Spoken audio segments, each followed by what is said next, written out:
बुलढाणा जिल्हा सामान्य रुग्णालयातील कथित आर्थिक गैरव्यवहार, भ्रष्टाचार व शासकीय निधीच्या गैरवापराबाबत चौकशी आणि दोषींवर कारवाईच्या मागणीसाठी मुंबईतील आझाद मैदान येथे उपोषण सुरू आहे।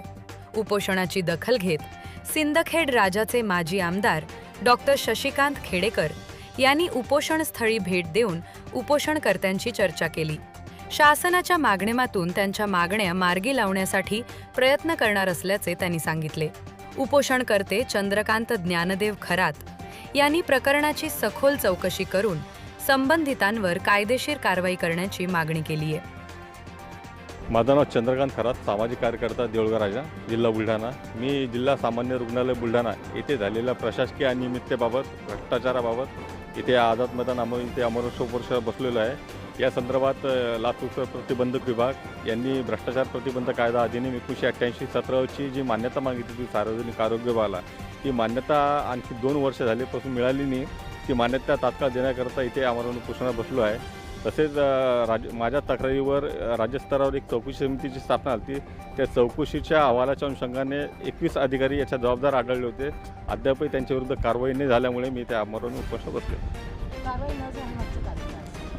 प्रशासकीय उणीवा आणि वरिष्ठ अधिकाऱ्याशी आर्थिक देवाणघेवाण याच्यात जे तत्कालीन उपसंचालक आहे आरोग्य सेवा मंडळ अकोला यांनी प्रचंड प्रमाणात संबंधित अधिकाऱ्याकडून आर्थिक लाभ घेतलेला आहे असं सकृतदर्शनी माझ्या लक्षात येत आहे। कारण की एवढ्या मोठ्या प्रमाणात शासकीय रकमेचा अपार झाला म्हणजे तो दिवाणी संहिता प्रकारामध्ये मोडतो, त्याच्या विरुद्ध FIR दाखल व्हायला पाहिजे होता।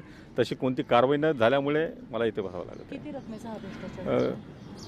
अंदाजे तरी 100 कोटी रुपयाचा अनियमित असेल ऑन पेपर। मी याच्यावर मॅडम 4-5 वर्षापासून ह्या डिपार्टमेंटशी रिलेटेड पाठपुरावा करतोय आणि माझ्याकडे सगळे ऑन पेपर आहे। आणि याच्यामध्ये महत्त्वाचा विषय म्हणजे राज्यस्तरावर म्हणजे मुंबईचे, नागपूरचे असे वेगवेगळ्या विभागाची मदत घेऊन ही चौकशी पूर्ण केली गेली आणि त्या चौकशी अहवालाच्या निष्कर्षामध्ये नोंदवलं गेले की खूप मोठ्या प्रमाणात याच्यात आर्थिक गैरव्यवहार झालेला आहे। कोणी भेट घेतली का आणि भेट घेतली असेल तर काय आश्वासन? मॅडम, त्यांच्याकडून आश्वासन असं दिलं गेलं की आम्ही 15 दिवसात कारवाई करू असं आश्वासित केलं गेलं। परंतु माझं म्हणणं होतं की ज्या विषयाला तुम्ही 4 वर्षापासून न्याय दिला नाही तर 15 दिवसात आता न्याय काय देणार? तर त्या संदर्भात तुम्ही मला 2 महिन्यात कारवाई पूर्ण करा, तसं मला लेखी कळवा असे मी प्रशासनाला सहकार्य पण केलं आणि विनंती केली। पुढची भूमिका याच्यानंतर माझी प्रखर भूमिका असणार। जर इथे मला न्याय मिळाला नाही तर राज्याचे जे आरोग्यमंत्री यांच्या शासकीय निवासस्थान म्हणजे कोल्हापूर इथे यांच्या कार्यालयासमोर अमर उपोषण बसणार। मी डॉक्टर शशिकांत खेडेकर, माजी आमदार सिंदखेडच्या विधानसभा मतदारसंघ, जिल्हा बुलढाणा। माझ्या मतदारसंघातील देऊळगाव राजा येथे राहणारे श्री चंद्रकांत खरात हे न्याय मागणीसाठी या आझाद मैदानावरती 5 दिवसापासून आमरण उपोषणास त्यांनी सुरुवात केलेली आहे।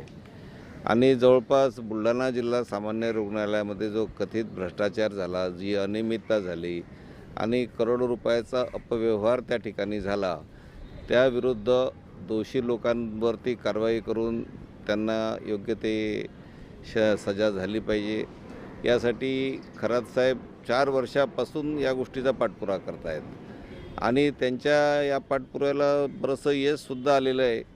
त्यांच्या या मागणीमुळे शासनाने एक समिती नेमली, त्या समितीने सर्व चौकशी त्या ठिकाणी केली आणि संपूर्ण अहवालसुद्धा शासनाला सादर केला, परंतु त्या दोषींवरती अजूनही कोणती कारवाई झाली नाही। म्हणून यांची ही रास्त मागणी आहे की अहवालामध्ये जे दोषी आढळले असतील त्यांच्यावरती योग्य ती कारवाई झाली पाहिजे, अशी त्यांची ती मागणी आहे। यासाठी त्यांनी आमरण उपोषण या ठिकाणी सुरू केले आहे। आम्ही नेहमी त्यांच्या संपर्कात आहोत। मतदारसंघातल्या माझ्याच गावचे रहिवासी असल्यामुळं सतत संपर्कामध्ये आहेत। वेळोवेळी मी त्यांना यामध्ये सहकार्य केलेलं आहे, मार्गदर्शनसुद्धा केलेलं आहे आणि निश्चितपणे योग्य दिशेनं त्यांचा हे पाठिंबा किंवा त्यांचा हा जो पाठपुरावा आहे अत्यंत योग्य दिशेनं सुरू आहे। सर्व झालेलं आहे, फक्त दोषींवरती कारवाई शासनाकडून होत नाही आहे, म्हणून त्यांनी या ठिकाणी आमरण उपोषणाला सुरुवात केलेली आहे।